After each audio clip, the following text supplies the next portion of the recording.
Hampir 400 kes melibatkan pembakaran terbuka direkodkan di Johor tahun ini. Perinciannya terus saja bersama Arwin Zaid di Johor Bahru. Arwin? Terima kasih. 395 kes direkodkan Jabatan Alam Sekitar JAS Johor berkait pembakaran terbuka dari Januari hingga September lalu.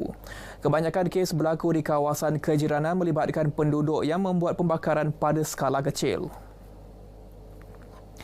Pengarah JAS Johor Dr. Muhammad Fahmi Yusof memaklumkan individu terlibat telah diberi notis amaran serta-merta bagi memastikan kes tidak berulang.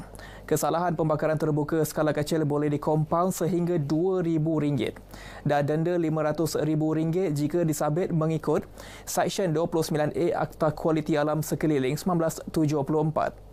JAS juga bekerjasama dengan pihak berkuasa tempatan menjalankan pemantauan berterusan di kawasan perumahan dan juga ladang. Pihak Jabatan Alam Sekitar telah mengaktifkan rondaan di seluruh kawasan-kawasan yang mempunyai potensi untuk berlakunya pembakaran terbuka, terutamanya di kawasan-kawasan bertanah gambut dan juga kawasan-kawasan fire prone area. Jadi yang ini kita lakukan dengan kerap dan pada masa yang sama kita juga membuat hebahan secara umum. JAS masih memantau secara berkala bacaan indeks pencemaran udara terutama di 5 lokasi terjejas. Dr. Muhammad Fahmi menyarankan orang awam memuat naik aplikasi MyIPU untuk mengetahui bacaan semasa IPU yang dikemas kini setiap jam. Setakat ini, bacaan IPU tidak sihat direkodkan melibatkan daerah Johor Bahru, Segamat, Tangkak dan Batu Pahat.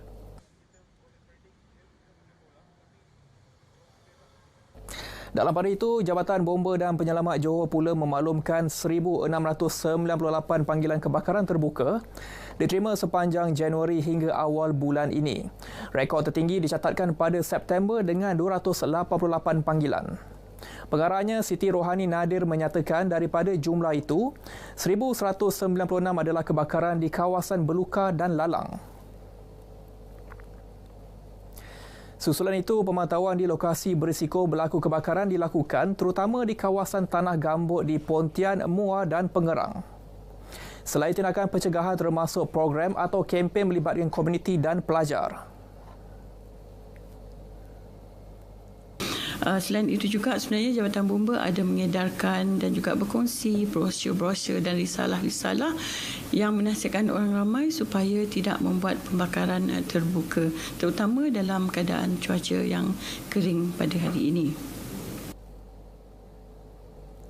670 peserta dari pelbagai negara menyertai pameran seni visual yang berlangsung sehingga 15 Oktober ini. Peserta terdiri daripada pelbagai kumpulan umur. 125 karya terbaik dipamerkan dalam bentuk digital untuk pengunjung yang hadir. Penasihat program Dr. Nur Zuraina Muhammad Nur yang juga pengarah Pusat Kebudayaan Universiti Pendidikan Sultan Idris berkata, objektif penganjurannya bagi mempromosi pertukaran budaya antara negara melalui seni konvensional dan digital. Program juga menjadi medium membangunkan jaringan dan hubungan antara seniman, kurator, kolektor dan pihak terlibat dengan seni. Kita bukan sahaja menggantung kita punya karya-karya seni di atas tempat platform-platform konvensional, tapi juga kita menyediakan satu bilik khas untuk karya digital. Kita juga menyediakan video-video khas yang kita letakkan sepanjang pameran dan juga kita mempunyai lighting box yang diletakkan dengan karya-karya digital dan konvensional juga. Selain pameran, program berkenaan turut menyediakan aktiviti lain seperti bengkel digital, bengkel kontemporari dan forum bicara seni. Pameran seni visual yang bermula sejak 4 Oktober ini berlangsung di Komtar JBCC, bermula 10 pagi hingga 5 petang.